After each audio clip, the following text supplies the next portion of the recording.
आमचं राहू दे, पण आमच्या मुलांची तरी आपल्याला दया येऊ दे. हो, पण ती तुमची मुलं आहेत. अजून लहान आहेत ती. जगात त्यांना सगळं आयुष्य घालवायचं आहे. त्यांच्यावर निष्ठुरवू नका. खरं आहे यांचं म्हणणं. त्या बिचाऱ्यांचा काय दोष? अहो, यांच्याच पोटची आहेत ना ती. आमच्या पोटची. आम्ही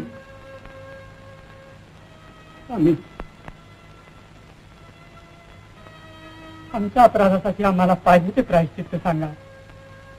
पण आमच्या सोन्यासारख्या मुलांना जगातून उठवू नका हो. त्यांच्या मुंजी होतील असा शास्त्रार्थ काढून द्या. एवढी भिक्षा घाला आम्हाला. विठ्ठल पण धर्मनिष्ठुर आहे आणि मला देखील